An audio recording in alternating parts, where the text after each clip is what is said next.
रामचंद्राय वेदसे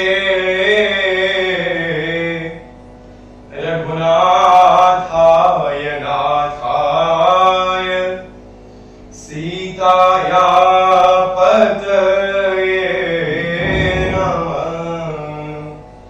श्री रामचंद्र भगवान की जय। श्री राधे। सुभाद्रों, आज आप लोगों के सामने सत्संग को अपना जीवन का अंग बनाने के लिए पुनः अपने पेज शिवम विष्णु पाठक के समक्ष उपस्थित हुआ। आशा करता हूं कि आप सभी लोग सकुशल हैं, स्वस्थ हैं, ठीक ठाक से समस्त प्रोटोकॉल को फॉलो कर रहे हैं। बंधुओं, सत्संग कहते किसे हैं? केवल कीर्तन हो जाना सत्संग होता है? केवल प्रभु की कथा को सुनना सत्संग होता है? या मंदिर जाना ही सत्संग होता है? सत्संग कहते किसे हैं? तो संतों का संग होना ये एक सत्संग है, या दूसरे शब्दों में हम समझें सत्य का संग बने रहना भी एक सत्संग है। और सत्य किसे कहते हैं?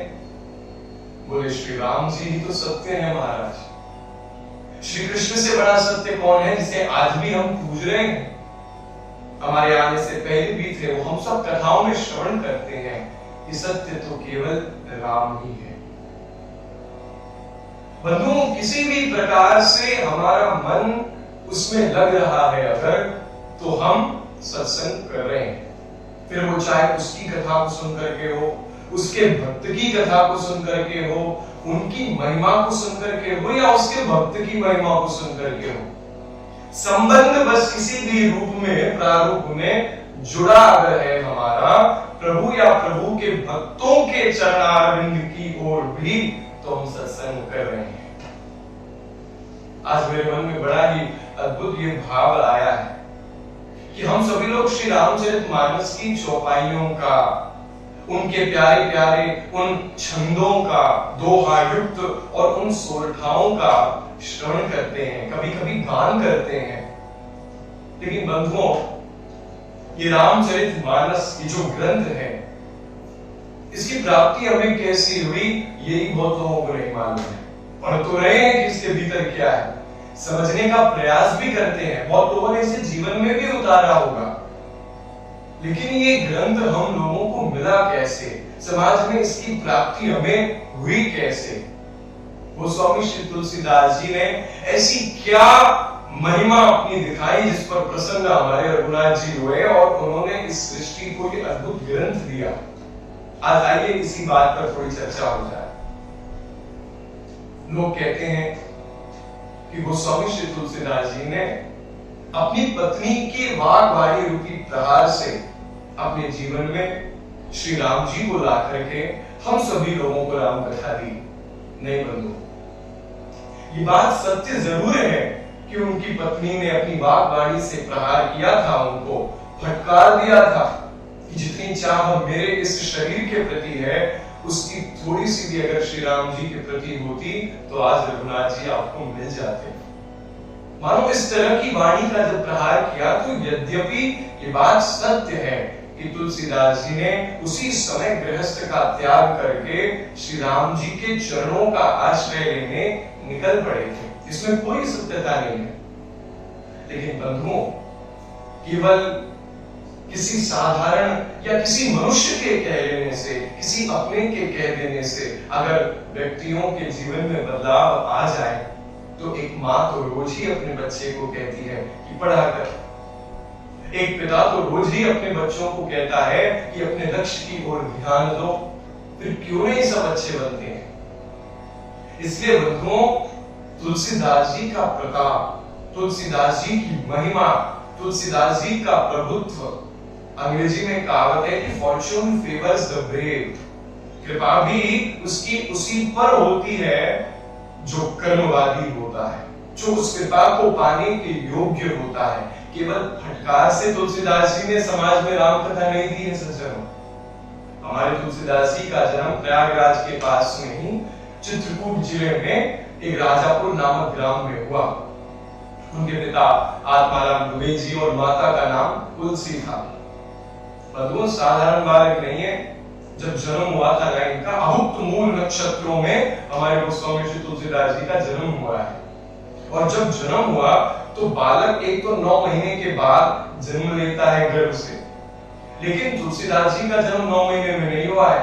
इनका जन्म तो बंधुओं 12 महीनों तक इन्होंने गर्भावास किया, फिर ये आए हैं यहाँ। और उसके बाद भी जन्म लेते ही साधारण बालक रोते हैं। श्री तुलसीदास जी ने श्री राम नाम का उच्चारण किया बंधुओं। सबसे पहला शब्द जो लिया उन्होंने अपने मुख से वो श्री राम था। और जैसे ही जन्म लिया तो उनका जो विग्रह है, जो शरीर है, वो 5 वर्ष के बालक के जितना बड़ा हो गया।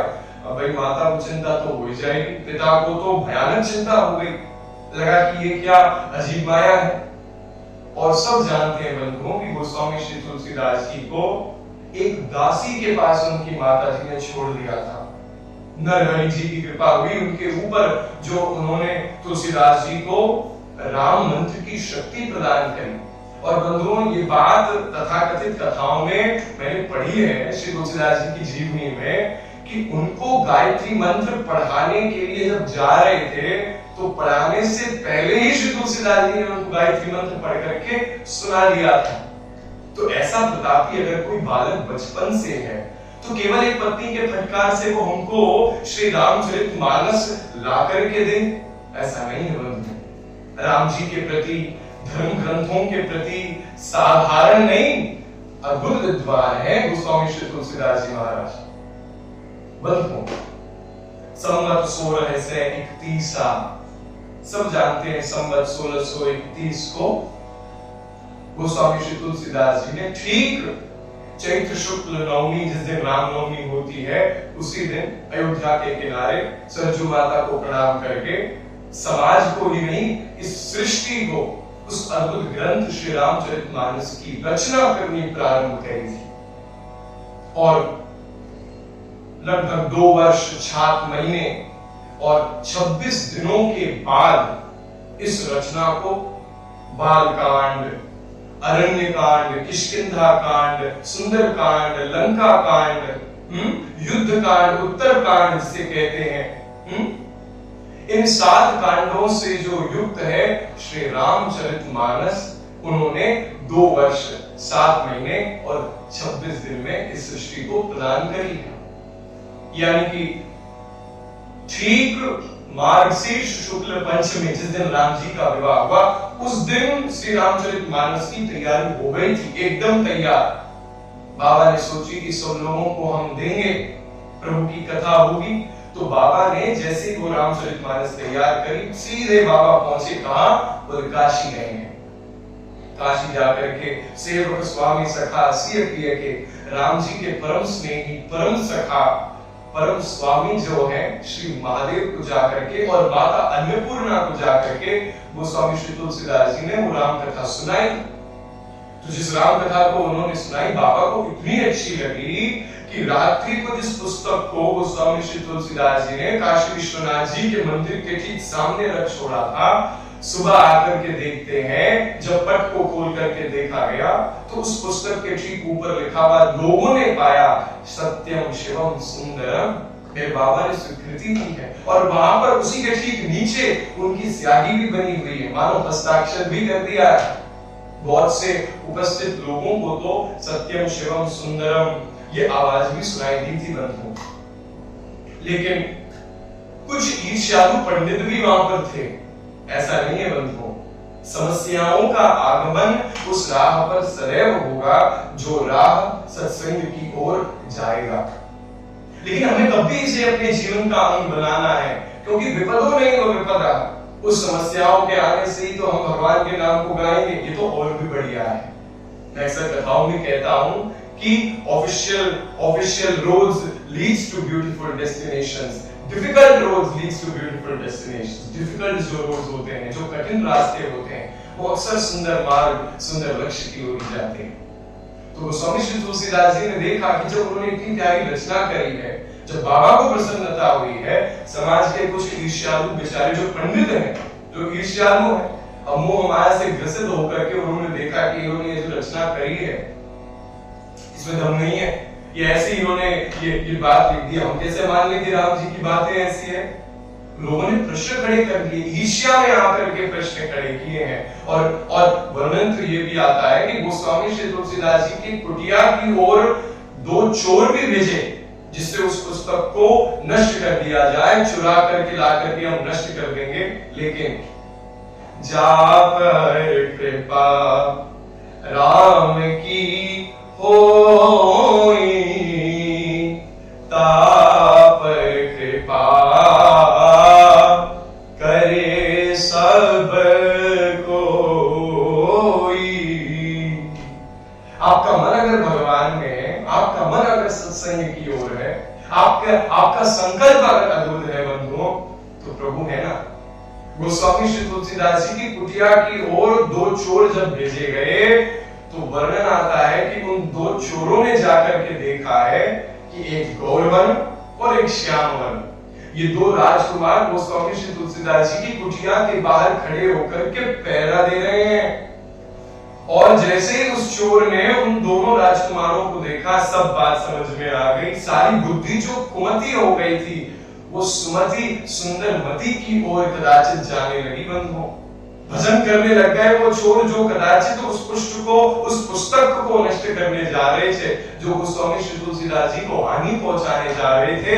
उन चोरों का मन परिवर्तन हो गया सज्जनों। लोगों तक जब ये बात पहुंची कि ऐसे ऐसे उन चोरों ने वहां राजकुमारों को देखा, और ये बात जब गोस्वामी श्री तुलसीदास जी को पहुंची, तो देखो ऐसे भक्त हैं बंधुओं, इतने प्रतापी हैं कि उन्होंने ये सोचा कि राम राम, मेरी संपत्ति के लिए, मेरे घर की रक्षा के लिए, मैंने जिस पुस्तक को लिखी उस पुस्तक की रक्षा के लिए हमारे राम जी को पहरा देना पड़ा, मेरे राम जी को बाहर रहकर कष्ट सहना पड़ा, मेरे प्रभु श्री लक्ष्मण जी बाहर रहकर के मुझे कदाचित पहरा दे रहे थे। इस जीवन को तो कदाचित मैंने व्यर्थ कर दिया है। मुझे नहीं चाहिए ये धन, मुझे नहीं चाहिए ये संपत्ति, नहीं चाहिए ये पुस्तक भी। उस पुस्तक को टोडरमल अपने मित्र के यहाँ गोस्वामी श्री तुलसीदास जी ने छोड़ा। मन में ये भाव है, मानो इसी पुस्तक के वजह से तो आज ये संकट आन पड़ी कि मेरे प्रभु को आकर के मेरे कुटिया के बाहर खड़ा रहना पड़ा। सारी संपत्ति त्याग दी गोस्वामी श्री तुलसीदास जी ने, और बंधुओं अन्य पुस्तकों में प्रभु श्री राम जी की कथाओं को लिखने लगे, उनकी अन्य प्रतिलिपियां छपती रही। लोगों को वो कथाएं भी अद्भुत भाने लगी बंधुओं। लेकिन पंडितों को अभी भी जो है आनंद नहीं मिल रहा है। उनको लग रहा है कि उनके मन में अभी भी ईर्ष्या है, उनके मन में अभी भी चाह नहीं है, वो स्वीकार नहीं कर पा रहे हैं कि गोस्वामी जी ने इतनी अद्भुत राम कथा लिखी है, हम समाज को दें। तो उन्होंने ऐसा निर्णय किया कि क्यों ना इसे मधुसूदन सरस्वती जी को हम दे दें, जो इस पूरी राम कथा को श्रवण करके, पढ़ करके हमें बताएं कि कैसी है ये कथा। और जैसे मधुसूदन सरस्वती जी ने उन पंडितों के द्वारा पाई हुई और गोस्वामी श्री तुलसीदास जी द्वारा विरचित उस श्री रामचरितमानस का श्रवण किया, बंधुओं पठन किया है, तो वर्णन आता है, यहाँ पर अद्भुत भाव दिया गया है कि आनंद कानने यस्मिन् जंगमस् तुलसी तरु, कविता मंजरी भाति राम भ्रमर भूषिता। आनंद कानने यस्मिन्, इतना आनंद मिल रहा है, बोले आनंद रूपी उस काशी के वन में तुलसीदास तो एक तुलसी रूपी पौधा के समान है। वर्णन कर रहे हैं मधुसूदन सरस्वती जी, आनंद कानने यस्मिन् जंगमस् तुलसी तरु यानी वृक्ष यानी पौधा। तो आनंद रूपी इस काशी के वन में तुलसीदास जी तो तुलसी के पौधा है। और इतना ही नहीं, बोले कविता मंजरी भाति, और उस राम कथा, उस रामचरितमानस में लिखी गई प्रत्येक चौपाइयां, प्रत्येक छंद, प्रत्येक दोहे, प्रत्येक सोरठा, ये और कोई नहीं, कविता मंजरी भाति, ये उस मंजरी फूल के समान है जिसके ऊपर सदैव राम भ्रमर भूषिता, जिसके ऊपर सदैव श्री रामचंद्र जी भ्रमण कर रहे हैं। ये तो अद्भुत है। और लोगों ने जैसे मधुसूदन सरस्वती जी की ये बात सुनी, तो उनके मन में अभी भी देखो एक प्रश्न है कि अभी भी हमें स्वीकार नहीं है। तो तो काशी विश्वनाथ जी को प्रणाम करके उनके मंदिर के ठीक सामने लोगों ने बंधुओं शास्त्र, वेद, पुराण, इनको जैसे शास्त्र रखे, फिर वेद रखा, फिर पुराण नीचे की ओर, फिर सबसे नीचे श्री रामचरितमानस, इनको रख करके प्रभु को प्रणाम करके लोगों ने मंदिर बंद कर दिया, इस उम्मीद में कि हम सुबह आकर के देखें तो मेरे प्रभु कुछ अगर इच्छा दें, कुछ अगर इशारा करें, उनकी जैसी आज्ञा हो हमें समझ में आ जाएगी। और जैसे ही अगले दिन सुबह आकर के लोगों ने उस पट को खोल करके देखा तो बंधुओं शास्त्र, वेद और पुराणों के नीचे जो रामचरितमानस थी, अगले दिन आकर के श्री रामचरितमानस सबसे ऊपर पाई गई है। और लोगों के सामने जैसे ये दृश्य उपस्थित हुई, लोगों ने गोस्वामी श्री तुलसीदास जी को प्रणाम करके उनके चरणोदक की मांग करी है, भक्ति रूपी चरणोदक की मांग करी कि आप हमें दें, हमसे क्षमा, हम क्षमा मांगते हैं कि हमने आपके भाव पर, आपके इतने अलौकिक अद्वितीय माधुर्य भाव पर प्रश्न किया, ईर्ष्या भाव में आकर के।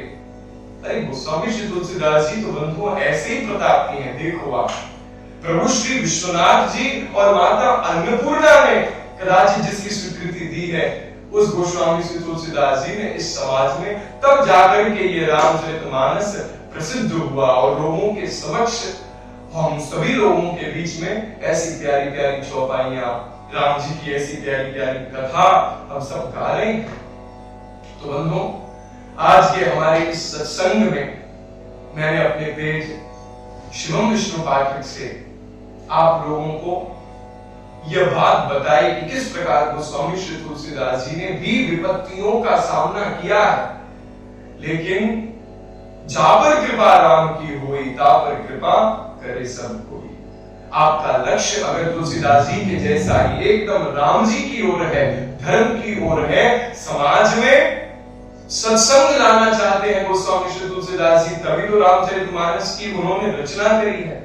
और बंधुओं, उनका भी यही भाव था कि मैं रामचरितमानस लाऊं तो लोग इसे अपने जीवन का अंग बनाएं। और मैं भी चाहता हूं बंधुओं कि हमारे इस सत्संग को जो निरंतर इस मेरे शिवम विष्णु पाठक के पेज से आप लोग श्रवण करते रहोगे, इसे आप धैर्य पूर्वक श्रवण किया करो।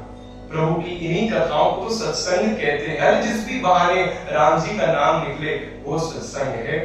और साथ ही साथ हम सभी लोग इस बात का ध्यान रखें कि जो परिस्थितियां चल रही है, उस परिस्थिति के आधार पर हम मास्क को पहन करके कहीं बाहर जाएं, और विशेष रूप से अगर जाना हो तो भी जाएं बंधुओं। और गेट वैक्सीनेटेड, आप सभी लोग वैक्सीनेटेड हो करके सुरक्षित रहें बंधुओं। जल्दी से जल्दी हो सके वैक्सीन ग्रहण करें। अब तो 18 वर्षों के बालकों को भी अनुमति हो गई है, वे भी लगा सकते हैं। माता पिता, वयोवृद्ध, बालक सभी लोग लगाएं, सुरक्षित रहें। और मैं फिर कह रहा हूं, धर्म का साथ न छोड़ें, भजन करें, और ऐसे ही मेरे पेज शिवम विष्णु पाठक से जुड़े रह करके इस जीवन में सत्संग को लेकर के आए। जय श्री कृष्ण, जय श्री राधे।